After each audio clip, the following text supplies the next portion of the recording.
कोटा में आज क्या कुछ हुआ, आप देखिए हमारे साथ।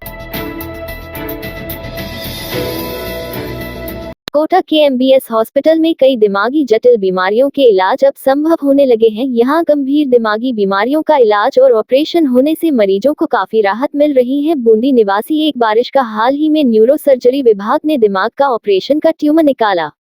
रामदत्त पुत्र घासी, उम्र 58 साल, निवासी देहीत, जिला बूंदी, पिछले 2.5 महीने से शरीर के बाएं हिस्से में कमजोरी, लकवा, सिर में दर्द, चलने में असंतुलन, उल्टी आना, गले से नीचे निगलने में परेशानी तथा आवाज में बदलाव के साथ भारीपन की समस्याओं के साथ न्यूरोसर्जन डॉक्टर एस.एन. गौतम के पास परामर्श के लिए आया और उसकी एमआरआई की जांच करवाने उसके दिमाग के पीछे की तरफ दिमाग के मुख्य हिस्से ब्रेन स्टेम से जुड़ी हुई एक गांठ का होना पाया गया, जो कि लगभग 4.3 सेमी की थी और दिमाग की लोअर क्रेनियल नर्व्स को एवं ब्रेन स्टेम को दबाए हुई थी। दिनांक 11 मार्च को मरीज को बीमारी की गंभीरता और इलाज के तरीकों को समझाने के बाद उसको एमबीएस अस्पताल के न्यूरोसर्जरी विभाग में भर्ती किया गया। Doctor SN. गौतम, आचार्य एवं विभागाध्यक्ष, न्यूरोसर्जरी विभाग, ने बताया कि ब्रेन स्टेम में ही दिल की गति तथा सांस की गति के नियंत्रण केंद्र होते हैं, अतः मरीज को बचाना हमारे लिए बहुत चुनौतीपूर्ण था, जिसके लिए मरीज को ऑपरेशन के बाद ट्रेकियोस्टोमी करके 2 दिन वेंटिलेटर सपोर्ट पर रखा गया, क्योंकि उसके फेफड़ों में भी संक्रमण हो रखा था। संक्रमण रोकने हेतु दवाएं दी गई। मरीज की एमआरआई से कंफर्म हुआ कि यह एक गंभीर ब्रेन ट्यूमर था, जिसको ऑपरेशन से निकाला जाना था। ब्रेन स्टेम में होने वाले ट्यूमर के ऑपरेशन बड़े ही जटिल होते हैं और इसको अनुभवी और एडवांस सेंटर्स पर ही किया जाता है। 14 मार्च 2023 को न्यूरो सर्जरी विभाग के चिकित्सकों ने इस ट्यूमर का सफलतापूर्वक ऑपरेशन किया, जो कि फिर से एक चुनौतीपूर्ण कार्य था। ऑपरेशन सफल रहा। ऑपरेशन में 2 यूनिट ब्लड लगा और ऑपरेशन 4 घंटे चला। मरीज के गांठ के टुकड़े की बायोप्सी में पता चला कि यह एक ब्रेन स्टेम एस्ट्रोसाइटोमा था। अभी मरीज पिछले 7 दिन से बिना ऑक्सीजन के है, पूरी तरह से होश में है तथा आगे के ट्रीटमेंट के लिए रेडियोथेरेपी विभाग में भेज दिया जाएगा। ऑपरेशन में निश्चेतना विभाग के डॉक्टर अनीता कांवरिया तथा न्यूरोसर्जरी विभाग के डॉक्टर एस.एन. गौतम के साथ डॉक्टर बनेश जैन का सहयोग रहा। बम ब्लास्ट के आरोपियों के कोर्ट से बरी होने के मामले में बीजेपी ने आंदोलन शुरू कर दिया है। जयपुर शहर में छोटी चौपड़ पर भाजपा ने धरना दिया। धरने में बीजेपी के कई नेता, कार्यकर्ताओं सहित बम ब्लास्ट के पीड़ित परिवार भी शामिल हुए।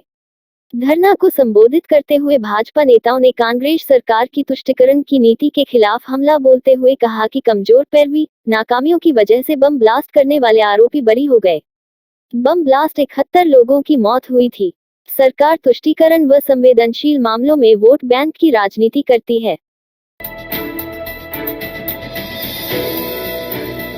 भारत सरकार द्वारा 1 अप्रैल 1973 को बाघ संरक्षण के लिए गठित प्रोजेक्ट टाइगर को सुनहरे 50 साल पूरे होने के उपलक्ष्य में जयपुर में सीतापुरा स्थित स्वास्थ्य कल्याण भवन में project tiger glorious 50 year talk show का आयोजन जयपुर टाइगर फेस्टिवल संस्था एवं स्वास्थ्य कल्याण ग्रुप द्वारा किया गया। टॉक शो में सेवानिवृत्त डीसीएफ दौलत सिंह शक्तावत ने मुख्य वक्ता के रूप में वन और वन्य जीवों की रक्षा का संदेश दिया। उन्होंने प्रोजेक्ट टाइगर के बारे में विस्तृत रूप से बताया कि इस परियोजना की जरूरत क्यों पड़ी एवं यह परियोजना बाघ संरक्षण में कितनी सार्थक साबित हुई। इसी परियोजना के कारण आज भारत में 53 टाइगर रिजर्व हैं एवं दुनिया में बाघों की संख्या सबसे ज्यादा भारत में है।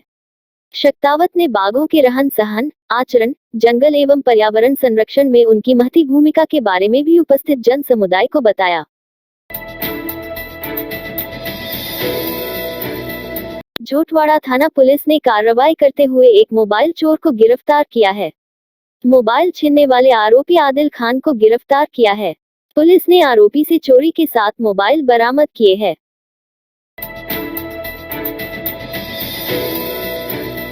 आगाज द अमेजिंग रंगमंच ग्रुप प्रस्तुत ड्रामा कलाम की दीवानगी का मंचन रविंद्र मंच पर किया गया।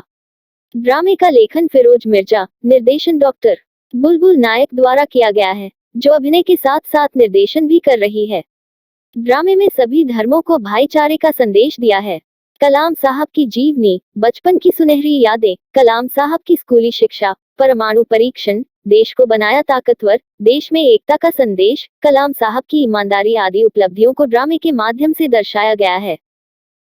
इस रात की सुबह नहीं होती जब तक हाथ में उसकी गर्माहट नहीं होती। चाय का प्याला, अखबार साथ पुराना है, मिट्टी से जोड़ता है। खबरों की खुशबू से सारा घर महकता है, हर रंग में ढला कहानियों से किस्सों तक ले जाता है बेरोक टोक देश के हर हिस्से तक। ये हकीकत का आईना है, ख्वाबों को सच करके दिखाता है। दैनिक नवज्योति, आपके लिए, आपके साथ। ये थे आज के मुख्य समाचार। विस्तार से जानने के लिए पढ़ते रहिए दैनिक नवज्योति। दैनिक नवज्योति के YouTube चैनल को सब्सक्राइब करें और ताज़ा अपडेट के लिए बेल आइकॉन दबाएं।